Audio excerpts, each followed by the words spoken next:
r/AskReddit. What's the most disturbing secret you've discovered about someone close to you? Story 1.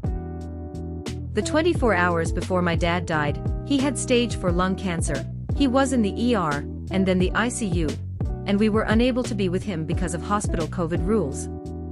My mother, sister, and myself had been texting and calling him all day and got no response.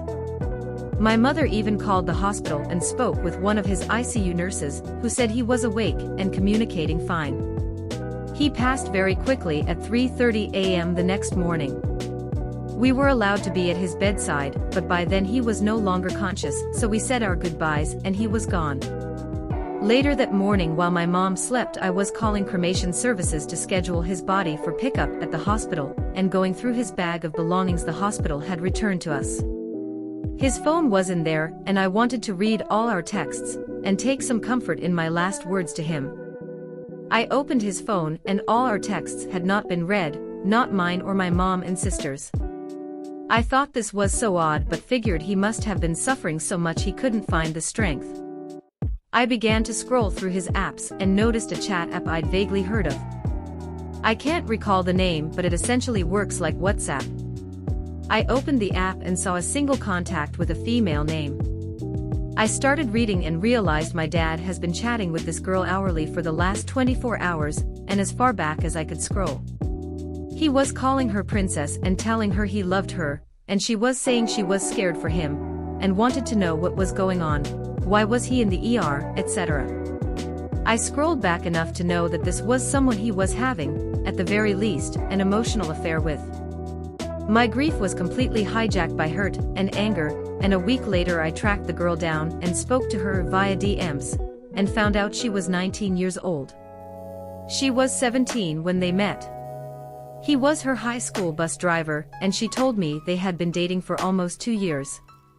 My dad was 66 years old when he died and dating someone younger than his grandchildren, someone he chose to spend his last moments with and say his last goodbyes to.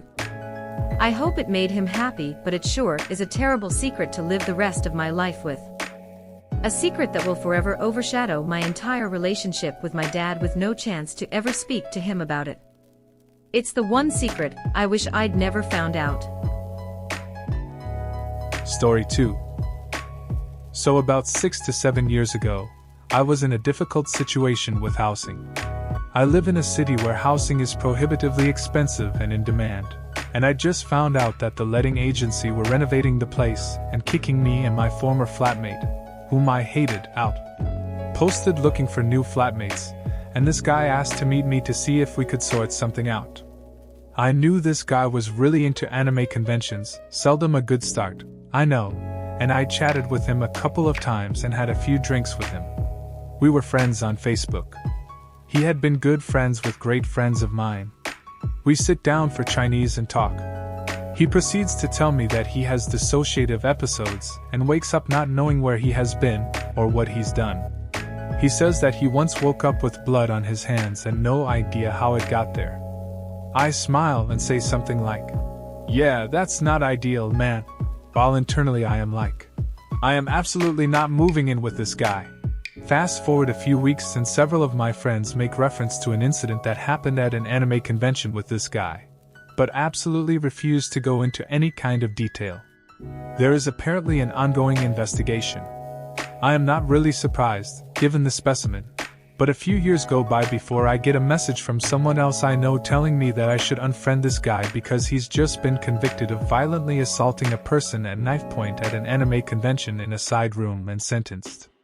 Suddenly it all becomes clear. My mutual friends open up to me. They had known this guy since their early teens and they had been really close. When the event happened, he had told them that the person had been making it all up and that he was innocent. They had, cautiously, wanted to believe their friend until it went to trial, so they said nothing during the investigation to anyone besides the authorities. They attended the trial and were horrified when absolutely incontrovertible evidence of his guilt was produced. He had been found with a bag with a knife, rope, duct tape, the whole deal. It seems the person he attacked wasn't even his intended target, but his target was in fact a person one of my friends was dating at the time, whom he believed was leading him on. He even said he had thought about ending their life. I don't know the victim, but I can only imagine the ordeal they went through. Needless to say, finding out that one of their best friends from their teens was a violent abuser also really messed up my friends. It gave me a first-hand view of how traumatic, messy and complicated stuff like this can be. One girl who knew him who said she couldn't believe he would do such a thing received anonymous death threats afterwards because they thought she was denying his guilt. Screw that guy. He's in jail now and deserves to be. Stuff like this also brings out some of the worst in other people too. Story 3. I'll set the scene and get to the secret. As a teenager from age 14 till 16, I always made awful social decisions, sleeping around, causing trouble, doing dangerous stuff, and coped with the backlash by drinking. Both of these things kept compounding, affecting my school and home life until I was asked to leave my house by my parents, severely impacting my relationship with my family for the years to come. Once I was turfed out at 16, I had to get a job to start working, paying for my way to live. Completely isolated from my blood, I clung onto the few people I had left whose lives I hadn't impacted with my drastic behavior. I ended up bonding with someone who I hadn't really clicked with previously, but he had always been in a few social circles that I was surrounded by. During our next few years as besties, his single-parent mother got stage 4 cancer and died, so I supported him the best way I could being a kid. I kept him fed, all the booze/drugs he could want, gave him a place to stay, when he failed his college exams due to the extreme circumstance. I paid for them all over and over until he passed the classes. I never asked for anything back. He was my friend when I needed him, so I did the same regardless of recompense. Around a year in, right after his mother dying, I started seeing a girl and fell so hard for her. We were so volatile together, pure passion, head over heels in love, as she would say, soulmates. These two were my rocks. Well, long story short, he started driving and dropping me off there. Then when I was at work, they'd start going for drives without me. Me and her were like Ross and Rachel from Friends, always on and off again. After a year and a half of this, I call it quits with her, as I was getting back to how I used to be, struggling to juggle work, drinking, living, supporting him, and becoming overall destructive. Turns out not long after I started seeing her, when he was just a friend, he used all the dirt I had told him in confidence, the stuff I couldn't tell anyone else about my younger years, as emotional leverage to put me in a bad light. How I used to sleep around. Unfortunately, some of the girls I had been with she knew, so he'd reinforce those details. How I got into fights, about drugs/alcohol, how I was putting my life at risk. Until he pressured her enough to start getting high to help cope with the stuff he kept going over, until he then pressured her to sleep with him. They then for a year continued to sleep with each other whilst both seeing me and not telling me the whole time. That was my partner and my best friend.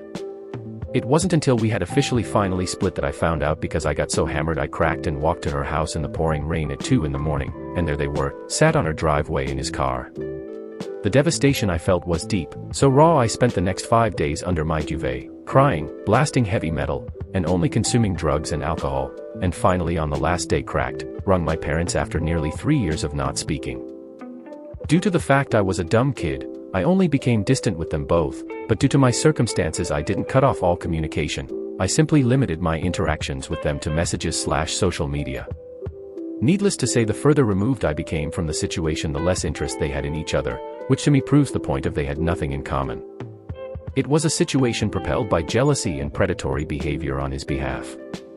The other downside to all of this was the fact that now I had this huge cavity in my life where my social life was, and where this huge depressing episode was growing. I worked at a supermarket and had recently gone from warehouse to front of house, which gave me a lot of interactions with people that I only usually saw around. These growing interactions, tied with my behavior at work, had caught the eye of a group of late 20-something-year-olds who noticed I always looked like I partied pretty hard. I basically got taken in as the token white loose cannon, lots of drugs, lots of drinks, and lots of stunts. As mentioned in my first post, I thought myself as a daredevil and always liked to distract people from their lives to make them smile or laugh. Not for ego or kudos, but because everyone should be happy. During this short 7 to 8 month period of absolute excess with the boys and being absolutely alone, when not, I kept pushing the envelope further and further. Climbing across car roofs on motorways, sketching cars, crashing into stuff, climbing and jumping off stuff, snatch and runs, stealing high-ticket items, breathing fire, playing the knife game, train hopping, being tasered/stun gunned, hit with BB guns, breaking bottles/pint glasses over my head, and I even got into a dog fighting pit with not one but two dogs. At the time I wasn't aware of what was happening, but once I added the pieces together the next morning I cut all ties with the boys. It was an opening of my eyes moment of being in over my head. I was running in circles with adults who weren't thinking of my best interest. I may have chose to climb into the pond as I asked why it was dug out. They said, "That's where the dogs go." So they go to get the dog, then the other dog. Nearly 10 minutes I was in there and no one said stop, no one offered to help. I was an isolated 17-year-old kid who could have been killed and no one would have known.